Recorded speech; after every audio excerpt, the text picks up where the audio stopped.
Hello friends, कैसे हैं आप सभी लोग। उम्मीद है आप सभी लोग बहुत अच्छे होंगे।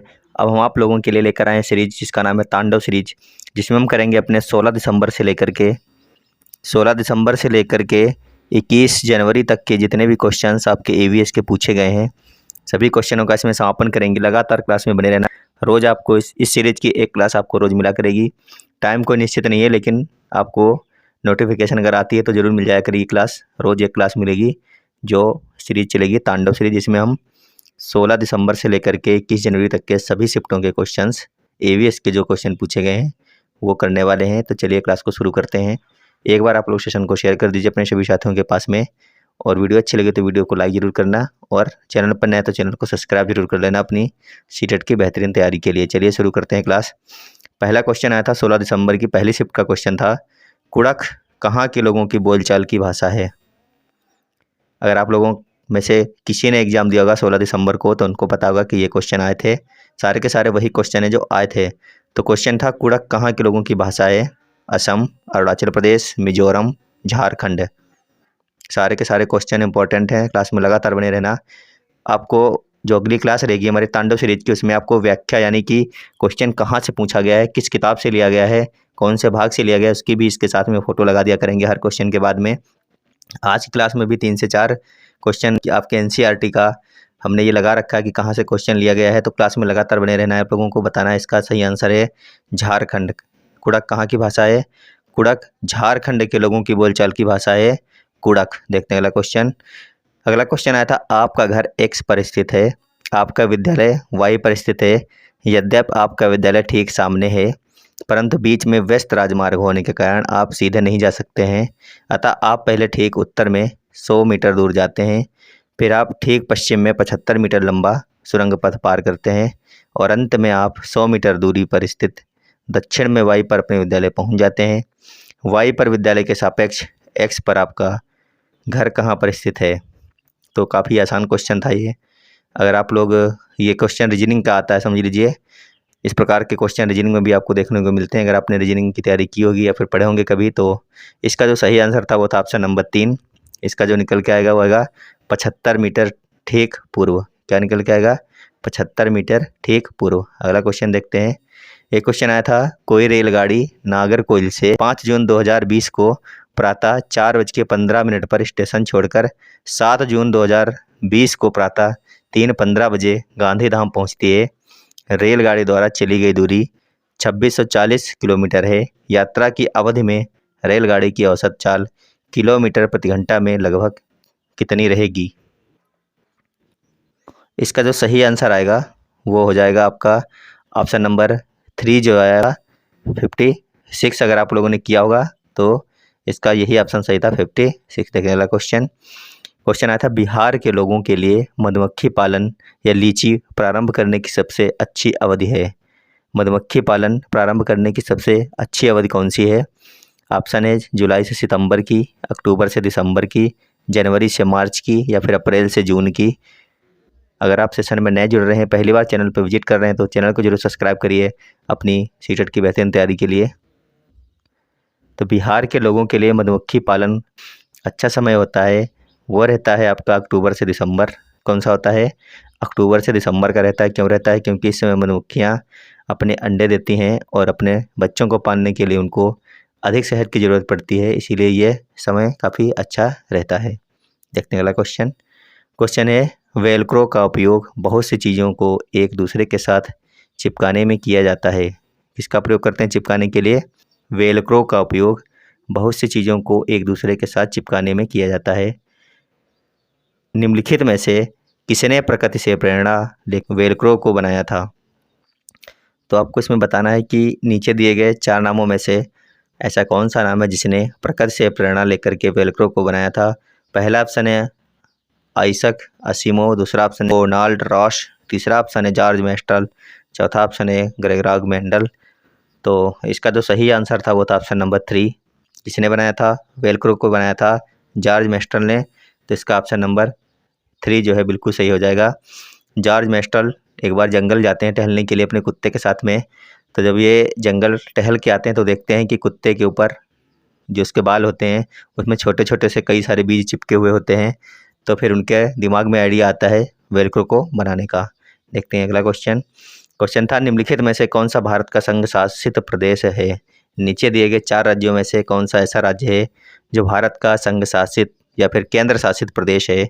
पहला ऑप्शन है अरुणाचल प्रदेश, दूसरा है मणिपुर, तीसरा है मेघालय, चौथा है जम्मू एंड कश्मीर। तो हमें पता है अरुणाचल, मणिपुर और मेघालय ये सब राज्य हैं, जबकि जम्मू एंड कश्मीर अभी जो है नया यूटी बनाया गया है। तो ऑप्शन नंबर 4 इसका बिल्कुल सही हो जाएगा। ऑप्शन नंबर 4 जम्मू कश्मीर संघ शासित प्रदेश है। हमारे यहाँ राज्य कितने हैं? 28 राज्य हैं। कितने? 28 राज्य और 8 कितने? 8 जो हैं केंद्र शासित प्रदेश हैं, 28 राज्य हैं। देखते हैं आगे।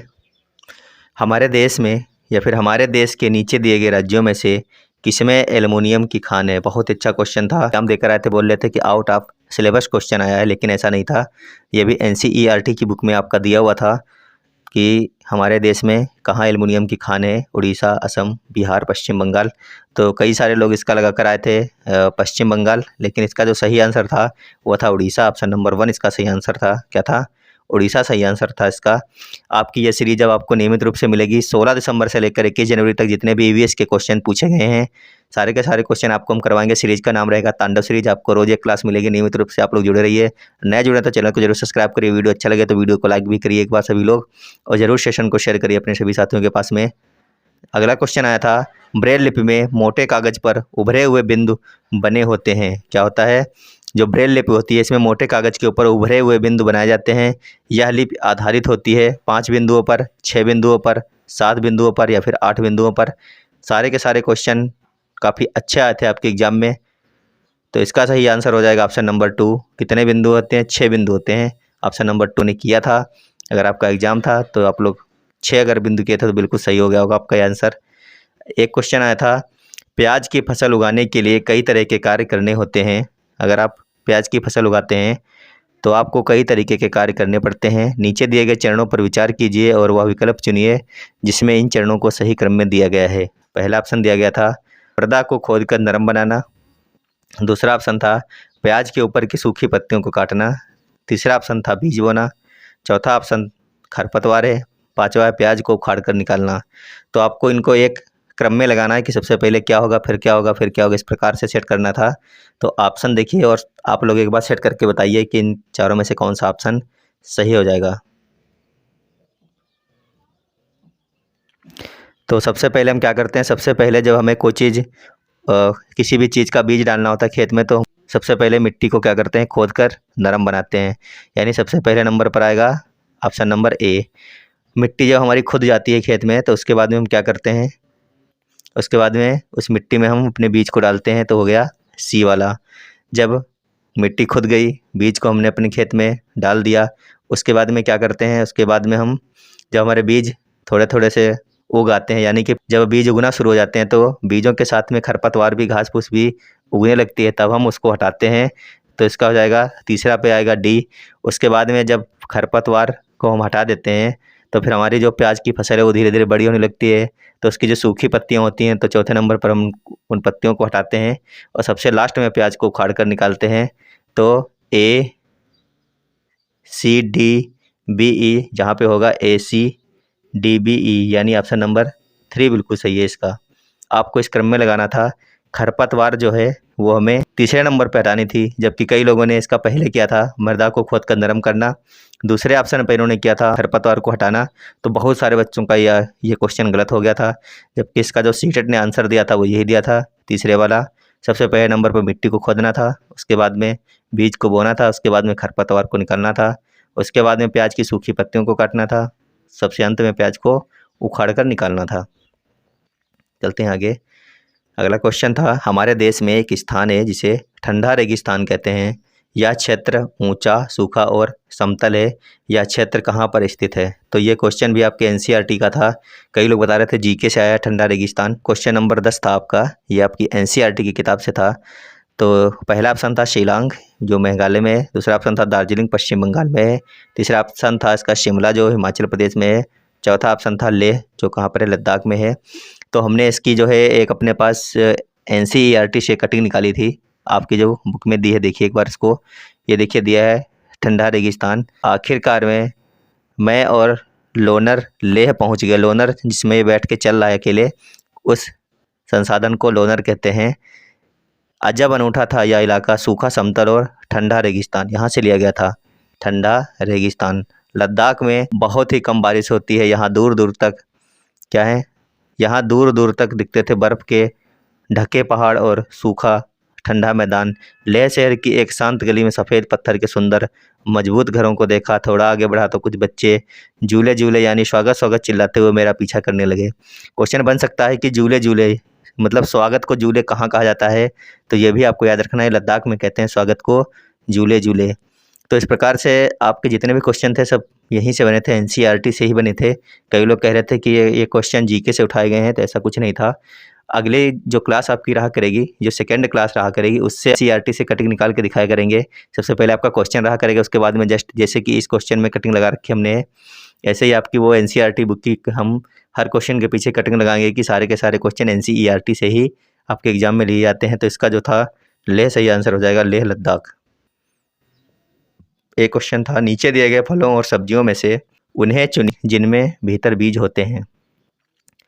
क्वेश्चन नंबर 11 था, नीचे दिए गए फलों और सब्जियों में से उन्हें चुनिए जिनमें भीतर बीज होते हैं।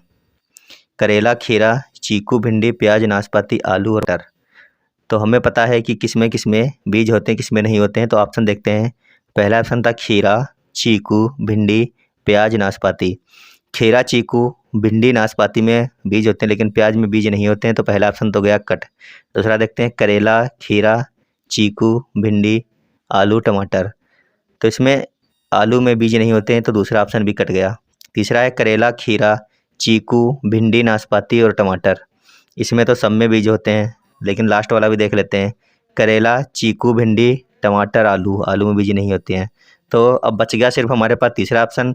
करेला में भी बीज होते हैं, खीरा में भी पाए जाते हैं, चीकू में भी होते हैं, भिंडी में भी होते हैं, नाशपाती में भी, टमाटर में भी। यानी इसका जो ऑप्शन नंबर 3 था बिल्कुल सही था। करेला, खीरा, चीकू, भिंडी, नाशपाती और टमाटर, इन सभी के अंदर बीज पाए जाते हैं। तो इसका ऑप्शन नंबर 3 बिल्कुल सही आंसर था। एक क्वेश्चन आया था, कॉलम 1 में दिए गए स्थानों के नाम के साथ कॉलम 2 में दिए गए उन स्थानों के अधिकांश गांवों के सामान्य घरों के सही विवरण से मिलान कीजिए। तो आपको कॉलम 1 इधर है और कॉलम 2 इधर है, मिलान करना था। तो आपको कॉलम 1 का कॉलम 2 से मिलान करना था क्वेश्चन नंबर 12 का। तो जो पहला ऑप्शन है असम, यहाँ पर बांस के खंभे पर बने ऊंचे घर होते हैं, यानी इसका हो जाएगा ऑप्शन नंबर 3। पहले वाले का हो जाएगा तीसरा। लद्दाख में क्या होता है, लद्दाख में पत्थर के बने घर पर लकड़ी के फर्श और लकड़ी की चपटी छतें होती हैं, तो इसका हो जाएगा ऑप्शन नंबर 2। मनाली में क्या होता है, मनाली में होता है पत्थर लकड़ी से बने ढालू छतों वाले घर, तो इसका हो जाएगा ऑप्शन नंबर 1। राजस्थान में कैसे होते हैं, मिट्टी के घर, कटीली झाड़ियों से बनी छतें, तो इसका हो जाएगा ऑप्शन नंबर 4। इस प्रकार से मिलान करना था। तो देखते हैं ऑप्शन कौन सही होगा। पहले का तीसरा है और बी का दूसरा है, सी का पहला है, डी का पांचवा है, तो इसका हो गया ये ऑप्शन नंबर 3 वाला सही है। इसका जो ऑप्शन नंबर 3 था बिल्कुल सही हो जाएगा इसमें। तो इस प्रकार से आपको मिलान करना था। जो असम होता है, यहाँ पर बांस के खंभे पर बने ऊंचे उठे हुए घर बनाए जाते हैं। लद्दाख में पत्थर के बने घर, लकड़ी के फर्श और लकड़ी की चपटी छतें पाई जाती हैं। मनाली में पत्थर लकड़ी के बने ढालू छतें वाले घर होते हैं, जबकि राजस्थान में मिट्टी के घर, कटीली झाड़ियों से उनकी छतें बनी हुई होती हैं। आगे, हमारी पृथ्वी ग्लोब की भांति गोल है। हमारी जो पृथ्वी है वो कैसी है, गोल है। वास्तव में पृथ्वी के ऊपर या नीचे कुछ नहीं होता। कह रहा है कि पृथ्वी के ऊपर और नीचे कुछ नहीं होता, यह सब सापेक्ष है। हम भारत के लोग वास्तव में पृथ्वी के पृष्ठ पर नीचे दिए जिस देश के लोगों के सापेक्ष उल्टे खड़े हैं वह देश है। हमसे पूछा है कि अगर हम यहाँ पर रहते हैं तो जस्ट हमारे उल्टा जो हमारे नीचे की साइड में है वो कौन सा देश आएगा, ये पूछा गया है। तो अल्जीरिया, अर्जेंटीना, ऑस्ट्रेलिया और ऑस्ट्रिया, ये 4 देश दिए गए हैं। तो जो हमारा भारत देश है वो किस देश के सापेक्ष उल्टा है, आपको ये बताना था। तो क्वेश्चन नंबर 13 का ऑप्शन नंबर 2 जो है बिल्कुल सही है। हम जो खड़े हैं वो अर्जेंटीना के जस्ट अपोजिट खड़े हैं। ये देखिए, ये भी क्वेश्चन एनसीईआरटी का था, इसकी कटिंग हमने लगा रखी है। ये देखिए, यहाँ पे ग्लोब के नीचे की ओर दिखाते हुए कहा, एक लड़का एक लड़की आपस में बात कर रहे हैं। शाहमीर ग्लोब को नीचे की तरफ ये देखिए दिखा रहा है यहाँ पे उंगली रख के। तो फिर यहाँ कोई नहीं रहता क्या, लड़का कह रहा है कि यहाँ पर कोई नहीं रहता, शामिल लड़का है। ये लड़की से बोल रहा है कि नीचे की साइड में कोई नहीं रहता क्या? लड़की ने बोला उजेरा है, यहाँ भी लोग रहते हैं, यहाँ ब्राज़ील और अर्जेंटीना है। ऑप्शन में जब भी पूछेगा भारत के जस्ट अपोजिट कौन सा देश है, तो दो देश हैं, या तो ब्राज़ील दिया रहेगा या तो अर्जेंटीना। इन दोनों में से जो भी दिया रहेगा आपको वही ऑप्शन करना है। तो हमने यहाँ पर क्या किया है, यहाँ पर दिया था अर्जेंटीना। अर्जेंटीना और ब्राज़ील में से एक ही दिया रहेगा, आप लोग इसको याद रखना। तो यहाँ पे ऑप्शन नंबर 2 बिल्कुल सही होगा। हमारे एनसीईआरटी से पूछा गया था, ये देखिए हमने इसीलिए इसकी कटिंग लगा रखी है। आगे दिया गया था, अपने खेतों से अधिक उपज प्राप्त करने के लिए कोई किसान उर्वरकों और पीड़कनाशियों का आधिक्य में उपयोग करके खेत में बार बार धान की फसल उगा रहा है। मतलब इसका कहने का मतलब है कि एक किसान है, वो अपने खेत में अधिक उपज प्राप्त करने के लिए कीटनाशकों का प्रयोग कर रहा है और खादों का प्रयोग करके बार बार एक ही फसल उगा रहा है। कौन सी फसल? धान की फसल को बार बार उगा रहा है वो। तो उसका यह व्यवहार उसके खेतों की मृदा को क्या कर देगा? केवल धान की फसलों के लिए उपयोगी बनाएगा, अन्य फसलों के लिए उपजाऊ बनाएगा, या फिर जुताई और बुआई के लिए उपयुक्त बनाएगा, या फिर अंततः किसी भी फसल को उगाने के लिए अनुपयुक्त बनाएगा। तो ये क्वेश्चन भी आपका डायरेक्ट एनसीईआरटी से उठाया गया था। ये देखिए कटिंग लगी है। उफ क्या बदबू थी, हंसमुख का काफ़ी पैसा इन सब पर खर्च होने लगा। नहर का पानी कम हो रहा था। अब हंसमुख के गांव के सभी लोगों ने अपने अपने पंप लगाकर ज़मीन के बहुत नीचे से खूब पानी खींचा। खर्चे पर खर्चे, मुनाफे का पैसा बैंक के कर्ज में कटने लगा। मुनाफा भी क्या, जब सभी लोग कपास उगाते तो कपास की कीमत में ही मिलती। एक ही तरह की फसल बार बार उगाने से दवाइयों ने जैसे ज़मीन की जान ही खींच ली। तो अगर हम एक खेत में एक ही फसल हर साल उगाते रहेंगे और फिर उस फसल को उगाने के लिए हम अधिक उर्वरक और दवाओं का सहारा लेंगे, तो ज़मीन जो होती है वो क्या होती है, उसकी जो उपजाऊ शक्ति होती है, यानी कि जो उसकी उर्वरा शक्ति होती है वो छेड़ होती जाती है, जिससे क्या होता है, अंततः किसी भी फसल को उगाने के लिए अनुपयुक्त हो जाती है हमारी ज़मीन। तो इसका ऑप्शन नंबर 4 जो है बिल्कुल सही हो जाएगा। ये क्वेश्चन भी आपका एनसीईआरटी से लिया गया था। अंतिम क्वेश्चन है, नीचे दिया गया कौन सा जंतु भालू जैसा दिखता है? ये क्वेश्चन काफ़ी रटा हुआ है आप लोगों का। तो परंतु भालू नहीं है। यह दिन के लगभग 17 घंटे वृक्ष की शाखाओं से उल्टे लटक कर सोकर बिताता है और उसी वृक्ष की पत्तियों को खाता है। इस जंतु की औसत आयु 40 वर्ष है तथा अपने पूरे जीवन में यह मुश्किल से 8 वृक्षों पर ही घूमता है। तो ये भी एनसीईआरटी का ये आप लोगों का रटा हुआ क्वेश्चन है। देखिए ये देखिए एनसीईआरटी से लिया गया था। ये सलाथ होता है, सलाथ। ये भालू जैसा तो दिखता है परंतु भालू नहीं है। ये दिन के करीब 17 घंटे पेड़ों से उल्टे सिर लटक कर मस्ती में सोते हैं। ये जिस पेड़ पर रहते हैं उसी के पत्ते खाकर पलते हैं, इसलिए इन्हें कहीं और जाने की ज़रूरत ही नहीं पड़ती। जब ये अपने पेड़ के सारे पत्ते खा लेते हैं तभी वे पास के पेड़ पर जाते हैं। लगभग 40 वर्ष के अपने पूरे जीवन काल में ये मुश्किल से 8 पेड़ों पर घूमने की तकलीफ उठाते हैं। इस हफ्ते में एक बार ही सोच करने के लिए पेड़ से नीचे उतरते हैं। देखिए कितना आलसी होता है जानवर ये, है कि नहीं? पूरे जीवन काल में सिर्फ 8 पेड़ों पर ही घूमने की तकलीफ करता है। एक बार क्वेश्चन बना था आपके एग्जाम में कि जो सलाथ होता है ये अपने पूरे जीवन काल में कितने पेड़ों पर जाता है, तो उसमें 5 था, 7 था, 8 था। तो आप लोग याद रखना मुश्किल से 8, ये देखा दिया है 8। तो 8 पेड़ों पर घूमने की तकलीफ उठाता है और सप्ते में कितनी बार नीचे आता है, तो एक ही बार आता है सोच क्रिया करने के लिए नीचे ही है। तो ये थी आज की हमारी ये साथियों क्लास। इसका जो जाएगा ऑप्शन नंबर 4 हो जाएगा, सलाथ सही है इसका ऑप्शन नंबर 4 सलाथ। अगर वीडियो अच्छा लगा तो वीडियो को जरूर लाइक करिएगा, और जो अगली मिला करेगी उसमें हर क्वेश्चन के पीछे आपको एनसीईआरटी की कटिंग दिया करेंगे कि कहाँ से आपका क्वेश्चन लिया गया था। आपकी एनसीईआरटी से ही सारे के सारे क्वेश्चन लिए गए थे पिछली बार एग्जाम में, लेकिन एनसीईआरटी से बहुत ज़्यादा डीप क्वेश्चन लिए गए थे। आपके पार्ट से ना लेकर के जो पार्ट के पीछे छोटी छोटी कटिंग होती है वहाँ से क्वेश्चन उठाए गए थे सारे के सारे। तो अब आपको अगर ये वीडियो अच्छा लगा तो ज़रूर लाइक करिए और ज़रूर शेयर करिए सभी के पास में, और चैनल पर नए जुड़े तो चैनल को सब्सक्राइब जरूर करिएगा। तो अभी के लिए धन्यवाद। मिलते हैं आपको फिर से एक नई क्लास में। सीटेट ईवीएस की प्रैक्टिस क्लास रहेगी आपकी प्रीवियस ईयर क्वेश्चनों से संबंधित। 16 से 21 जनवरी तक जितने भी क्वेश्चन पूछे गए हैं सारे क्वेश्चन करवाए जाएंगे आपको, क्योंकि प्रीवियस ईयर क्वेश्चन सबसे ज़्यादा सीटेट हर साल उठाता है अपने एग्जाम में। तो आपकी तैयारी भी अच्छी हो जाएगी और साथ साथ में आपको पता भी चल जाएगा कि किस प्रकार से क्वेश्चन आते हैं एग्जाम में। तो अभी के लिए धन्यवाद, बाय बाय।